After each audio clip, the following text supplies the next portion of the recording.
పీపులే కాదు, సెలబ్రిటీలు కూడా సైబర్ కేటుగాల వలలో ఈజీగా చిక్కేస్తున్నారు. లక్షల్లో మోసపోతున్నారు. ఇక తాజాగా యాక్టరెస్ అంజలి పాటిల్ ఇలాంటి కేటుగాల చేతుల్లోనే మోసపోయారు. తన కథతో అందర్నీ అయ్యో పాపం అనేలా చేసుకుంటున్నారు.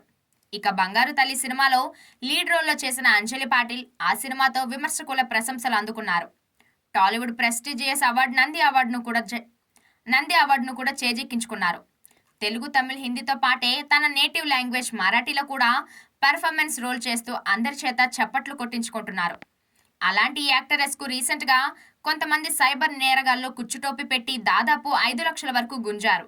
ఇక అసలు విషయం ఏంటంటే, ఓ వ్యక్తి తాను ఫెడెక్స్ ఎంప్లాయ్ అంటూ అంజలికి ఫోన్ చేసి తన పేరిట ఉన్న పార్సిల్లో డ్రగ్స్ దొరికాయని, అందులో తన ఆధార్ కార్డు కూడా ఉందని చెప్పాడట.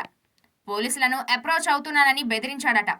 ఆ వెంటనే ముంబై సైబర్ బ్రాంచ్ నుంచి కాల్ చేస్తున్నట్టు మరో వ్యక్తి ఫోన్ చేసి తన ఆధార్ కార్డుకు 3 బ్యాంక్ ఖాతాలు కనెక్ట్ అయి ఉన్నాయని, అవి మనీ లాండరింగ్ కేసులో ఇరుక్కున్నాయని బెదిరించాడట.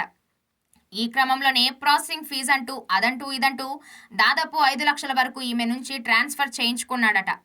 అయితే 5 లక్షలు పోయాక కానీ అర్థం చేసుకొని ఈ హీరోయిన్ ఆ తర్వాత చేసేదేమి లేక పోలీసులను ఆశ్రయించింది.